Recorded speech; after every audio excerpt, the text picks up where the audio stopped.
All right, so um, making this video real quick because I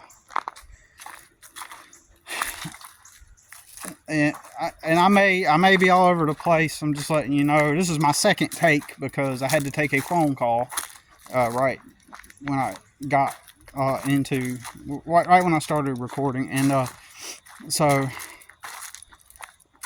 I asked my customer here. I'm on their property if I could bring my truck and if I could you know clean out my truck, like basically like I can't do it where I stay. I can, but I prefer not to because that lady, she cannot think past her nose. She only sees everything in the immediate moment. So for example, whenever I moved in there, when I left my previous apartment, I had a bunch of stuff, from the last thing I put in the moving truck was the stuff from outdoors that I had to clean up, make sure the property was clean before I left. And so I moved all the stuff from outdoors, and and uh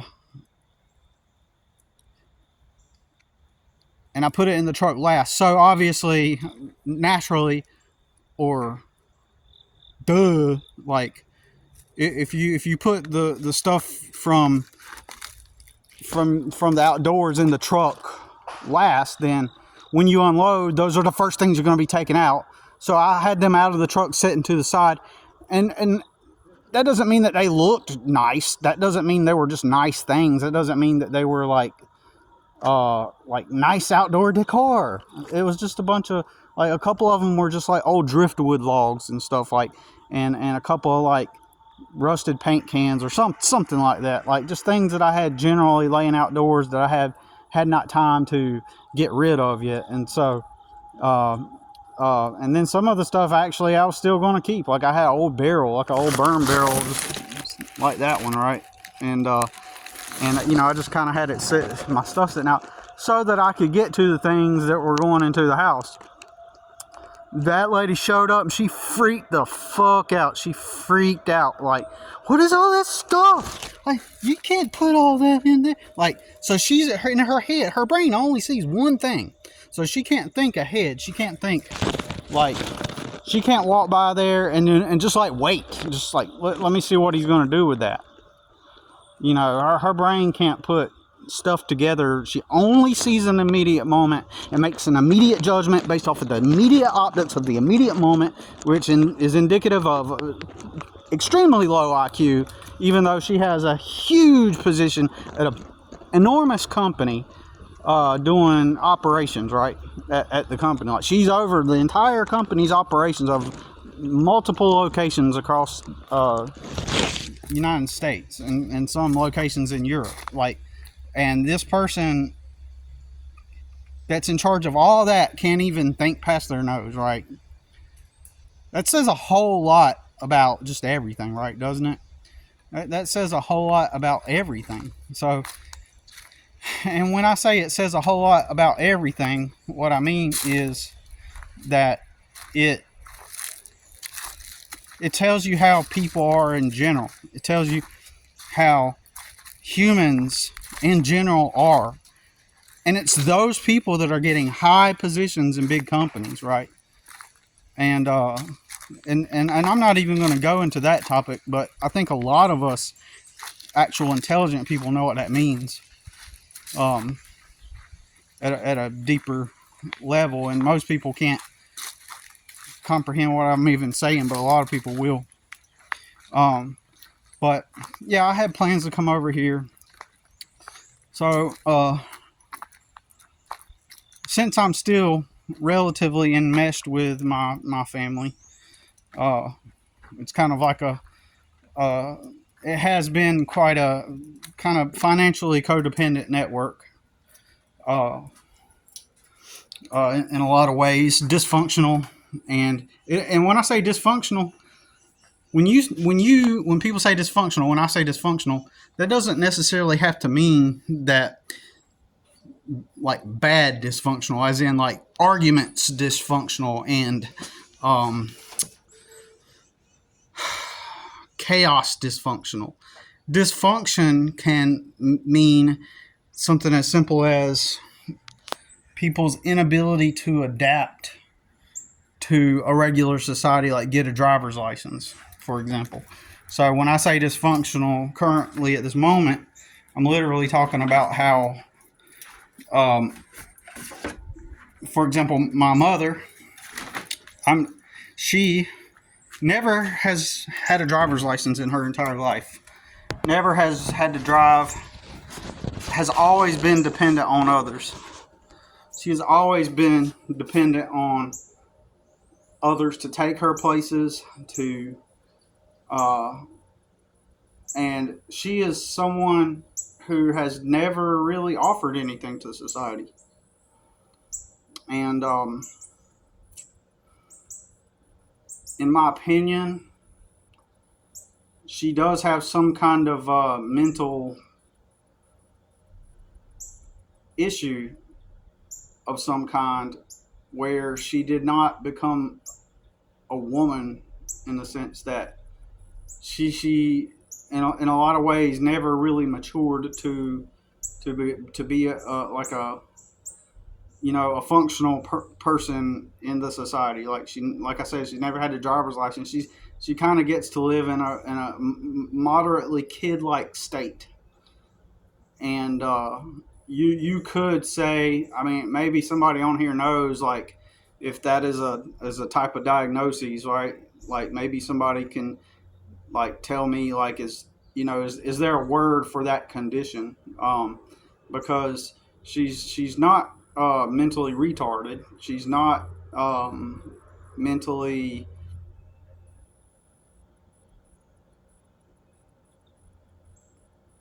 like, she can get up every day and do house chores and um, go shopping and buy groceries and save her money, you know, that she gets, and all that stuff. But she's never, she kind of remains in a state of arrested development, kind of, right?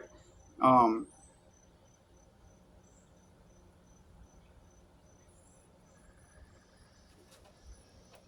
and again, she's always, you know, been, um, yeah, I guess that may be the best word, arrested development. Uh, so in some ways, you literally have to kind of, like, see her as a child in a lot of ways, right? Like, there are many things she can't even mentally comprehend a lot.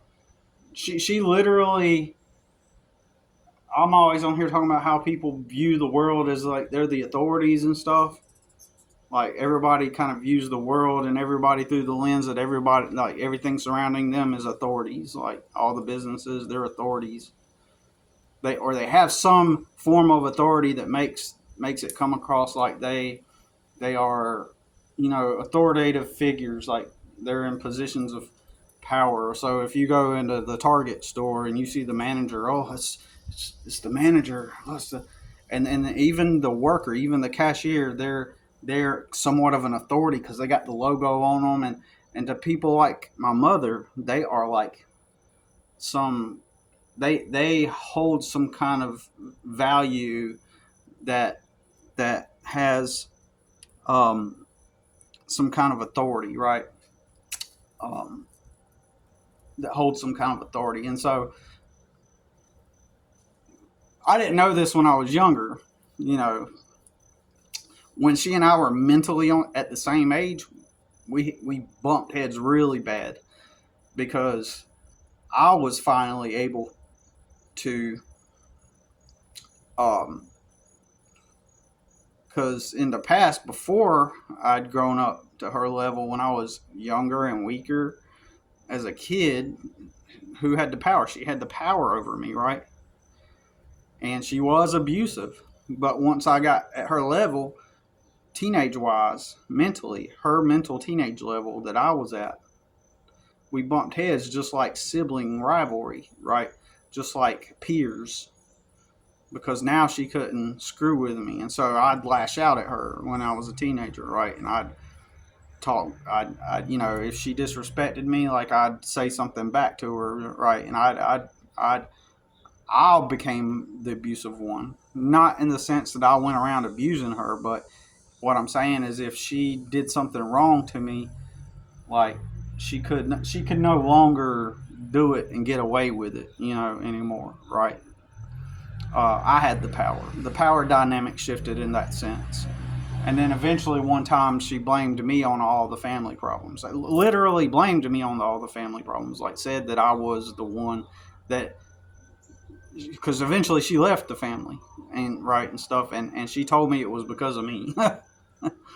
Right. At one point. And so she literally told me it was because of me, even though by that point, when she did leave the family, by that point I had distanced myself from her so much that I was like never like close to her, right? If that makes sense. Like I didn't really talk to her a lot.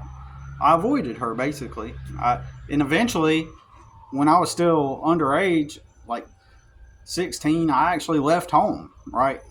I actually left home, and my friend's mom let me stay at their house for, I don't know how long I left home, but I would go to school at his house. I technically I lived at his house. Um, I don't remember how I ended up going back over there or what the circumstance was, or because his mom couldn't like sit there and feed me, right, and take care of me like that.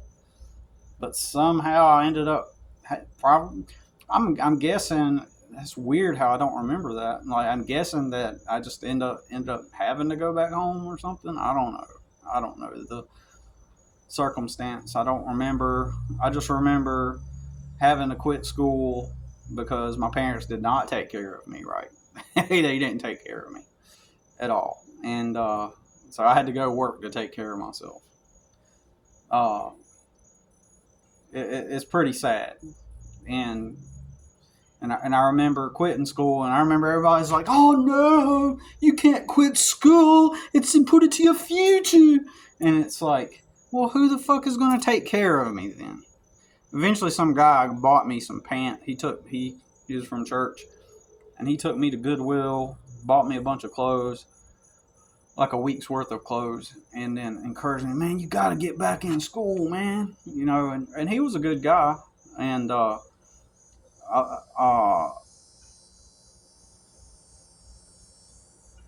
he had some issues later on down the road. Like he had some mental issues later on down the road, but he was a decent dude. But you got to even think about that then. Like it took the guy with mental issues later on. I think he developed some sort of like personality disorder or something like that. Maybe schizophrenia or something like that. He wasn't even like the type of guy that did drugs or anything like that. He was like clean cut and very he was like clean cut and very just like a nice guy, like a legitimate nice guy. And he wasn't involved in any vices. He just literally just had some kind of mental personality disorder because he ended up dating this girl I went to school with at one point. And so and I found that out through her, I think. But even then, look, think about it. It took out of all the Christians, it took the one with the mental disorder that was willing to help me. And you got to think, what's the core? Is there some kind of connection there? Like because it's almost like, did the mental disorder make the guy? I mean, did he help me just because he was an off person, right? So all the real Christians, all the sane, good-hearted, Jesus-loving Christians, were not even involved enough to to even care what happened to me, right? Um, and believe me, I knew a ton of them back in the day, and so Christians will help people only when it makes them look good, when they get some kind of public acknowledgement. And even if it's not public acknowledgement, they want some kind of position of authority over you, right? and they will kind of help you and wait when they do help you. Like, I've never really been helped by Christians at all. At all. I was never helped in my Christian faith in my communities. I was never helped. No one ever came into my life as a teen and said, what do you need in life, etc., so on and so forth. Why is that? Here's a way to deflect. It's easy to just say, well, keep praying and trust in the Lord and everything's going to come out good for you. God blesses you if you just obey, tithe your 10%. And as long as they could just say something like that, it gives them a good reason to not do anything. Because after they say that, then they don't have to do anything. That justifies their logic, is that justifies. So no, they've done what they're supposed to. And if he just prays to God, then God's going to unfold. Everything's going to unfold under God's will in his life. And that translates into everything's going to work out. And that's when you hear Christians talking about, yeah, I'm going to pray for you, and then they like to, when it's convenient for them, sit with you and give you some life advice, and then that's it. That's the extent of it, because, it's up to you, and God's going to work everything out, Objectively, I was a kid in need. I was a kid that needed somebody, but nobody, not even the fucking Christians, really cared enough to extend the type of help that I did need as a kid. So if I were me as an adult looking back on that version of me as a kid, I would say, hey, this kid really needs help. He needs help. He needs a fucking place to live. He needs people to help him, like, get established. He needs a place to live so he can get a part-time job, so he can go to school, so he can get his life together, to goddamn it. Fucking people are stupid. But,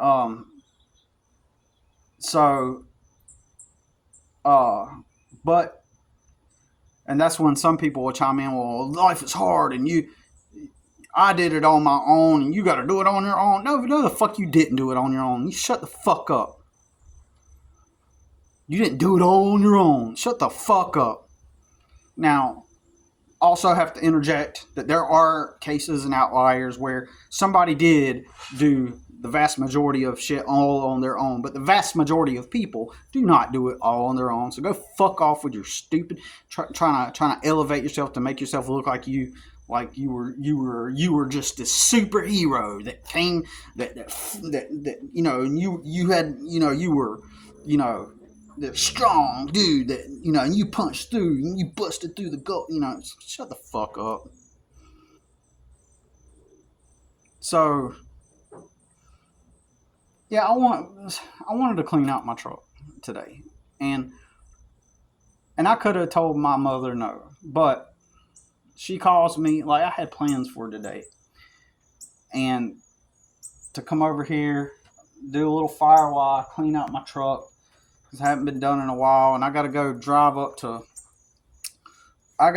all the way up to Charlotte tomorrow, an hour away, and do a job up there.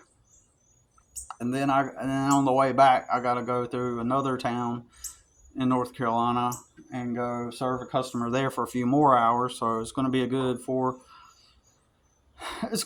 10-hour day total, including driving and everything. So it's going to be a very long day. And I just wanted to have a nice clean truck. And I could go do all this afterwards, but I still got dishes I got to do at home. And now I'm even wasting 20 minutes. Like, and I don't mean to say I'm wasting 20 minutes. I just want to get this off my chest, really. Like the pressure's building up on me, and I need like a vent. I needed something to get it out, right? And so I got stuff that I gotta still knock out at home, man. I got house chores. I got another load of laundry to do, which is not going to get done now, because now I got my pants that I'm wearing. I wanted to wash these pants, and before I had to go up to Charlotte tomorrow. That's not going to get done. All it takes is one change in the plans to fuck up everything, like a domino effect. And so I could have told my mom yesterday, like, yeah, I don't have time to take her to the store. I meant not to the store, but to the doctor, because she has anxiety meds. And in this case, with her, she is also, because my mom raised her, she's like 22, I think. She is also in a state of arrested development. If you sat there and talked with her, you would think that you were talking to a 13 or 14-year-old.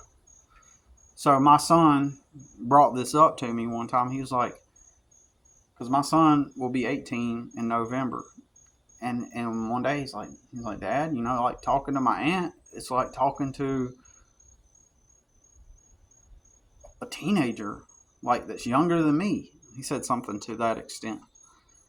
And I told him, yep, that's right. It makes sense because, you know, and I kind of explained to him what I'm telling y'all about, but currently, like I said, it's a dysfunctional element, and dysfunction doesn't have to mean arguments and chaos and drama. Dysfunction can be simple things like arrested development, like my sister and my mother, in my opinion, will never end up adapting to reality. They will always end up relying on other people. You could argue that my sister, to some extent, could be taught by somebody, but she will always be unwilling to be taught. If it doesn't feel good, then she's not going to do it. And my mother kind of treats her like a kind of like the golden child. She can't do anything wrong, and at times she will admit it, if she does something wrong. But now she's not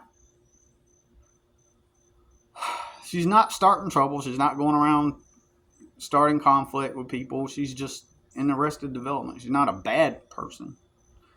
She's just in this state where, in her experience and her whole reality, it's been everything. Imagine, at times people have brought food, lunch over, for example. Like somebody brings some Bojangles over and brings her a plate or a bag of Bojangles, and she'll just take it because that's her reality. Like, somebody brings it over and she'll take it and go to her room with it, and that's it. She doesn't say thank you, Now, she does say thank you. She does act polite. She does do polite things, right? Like, for example, if I'm over there and she's got to use the shower, she asks me, and so I reward that, okay? So she asked me a short while ago, hey, do you need to use the bathroom? And I didn't ask why. I kind of caught on to what she was trying to say. She wanted to ask if I needed to use the bathroom before she took the shower. And I was like, oh, okay, thank you for letting me know. And so it's almost like you got to work with her consciously and work on this reward system and let her know what is good behavior and what is bad behavior. But so you got to control the dynamic too, because if she does, like I said, she's changed. She doesn't act obnoxious like she used to because she's older, but even during that time though, there were many times where it's like she could do nothing wrong, right? And if you brought up any obvious or apparent dysfunction or clear dysfunction, it triggers my mother, and she doesn't want to be cognizant of it. She doesn't want to accept it. Like you definitely, for example, don't want to bring up driving, right? It's like doesn't want to talk about it. Like one time a few years back, this lady told me that she gave my mother a ride, someone from the church, and that she said, I told your mother, you ought to consider, going to get your driver's license. Learn how to drive, and then you can get you a car. And she told my mom that, and she told me that she told my mom that. And this is like a lady probably in her 60s maybe. And I was like, listen, my mom is never going to drive, okay? It's never going to happen. Now, people might argue and be like, well, they can learn. They can learn. They need to be learnt how to, adapt. Like, there's no excuse for this. But I believe mentally they're inept. They're unable to. So what helps me out a lot, right? I'm already slammed like with stuff to do. I'm behind. I gotta do. All I'm thinking about right now is the dishes I gotta go do, and I want to sleep the floor, get the dishes done. I got a pile of debris I need to go put it in a pile. Like everything is constantly behind. Like I gotta choose which thing I'm gonna focus on that needs the most attention at any given moment because it's behind. There's never a place where, okay, yeah, everything's all good, everything's organized, everything's good. I'm finished. Now I can relax. Like I got everything taken care of. Yeah, eventually it'll come back up again. I'll have to do it then. But for now, everything's relaxed. It's never like that. It's always like everything is just constantly behind it. And it's not even that it feels like it's constantly behind. It is constantly behind. So I'm going to try this week to catch up on a lot of things. I finally got that big chunk in the backyard knocked out yesterday that I've been meaning to do all summer. Um, and that's the debris I have to go move, right? And so, but here's so because everything's constantly behind. See, I could take my clothes and go to the laundromat, and I can wait 30 to 45 minutes. I can take the drive there for 15 minutes to get there, 10 to 15 minutes to get there. Unload another 5 minutes. Wait another 30 to 45 minutes for the laundry to wash in the machine. Or some of them even take 20 minutes. And then I can wait a whole hour sitting there at the laundromat while the clothes dry. Or I can drop off a load at my mother's, or I can pay the laundromat to do it. Or I can, which is more money and more out of the way. Or if my mom offers to wash my clothes for me, well, what's the easiest option? So she helps me out. I'm not going to deny that. She helps me out. Sometimes if I go, like today, I take her to the doctor. Take my sister to the doctor, right? I take her to the doctor. My mom's going to give me some gas money, okay? So that helps me out. And I can go pick up my clothes, right? So it's kind of an interdependent or a codependent relationship. It's still dysfunctional, but the financial socioeconomic aspect of the codependency is not dysfunctional. It just is what it is. It's just financial codependency because I don't have my own washer and dryer. I don't have time or extra money to do laundry on my own, which I could still fit it in there, but then everything would continue to pile up more and more. But one of the things that bothers me, even though knowing all of the things that I just talked about, it still irks me at times because now I'm not going to be able to clean out my truck in the way that I want.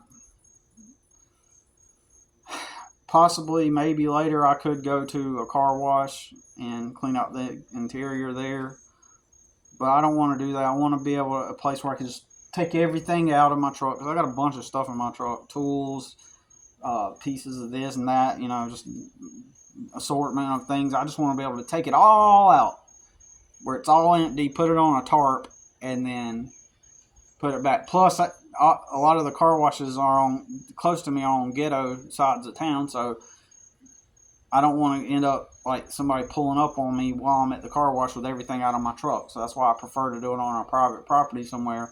Take it all out, clean it out, vacuum it out, and just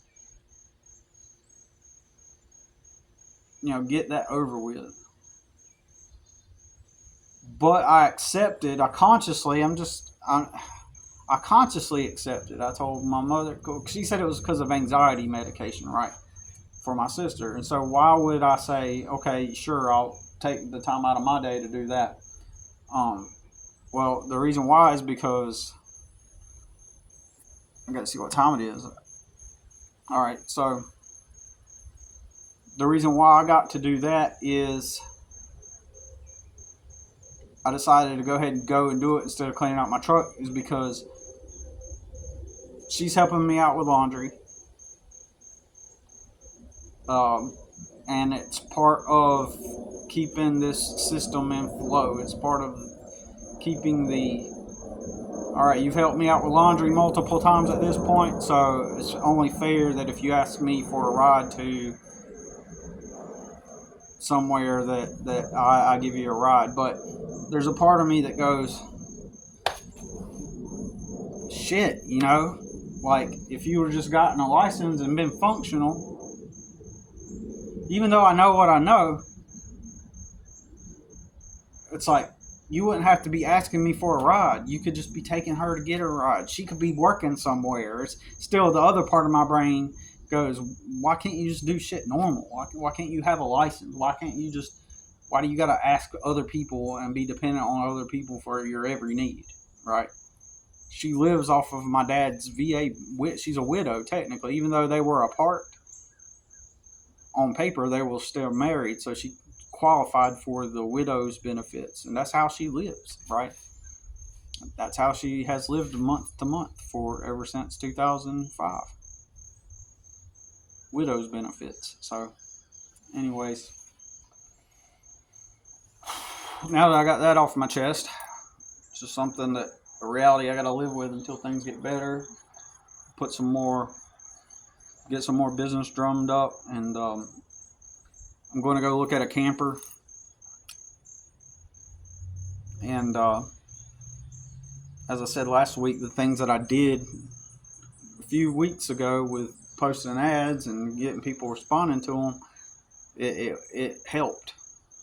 Objectively, it helped. And so I'm hoping that what I can do is, again, use this opportunity of this moment to springboard and improve. It's kind of like, even though I kind of did do it on my own, it's also luck. It's a combination. And so I want to take this wave that I've got in the moment, and I've got 2 customers to do tomorrow, another one on Friday, and possibly I'm coming back here this week as well, probably, to do a couple hours, probably I'll probably make $50 to $75 here just doing a couple things, but anyways, that's it. It's like,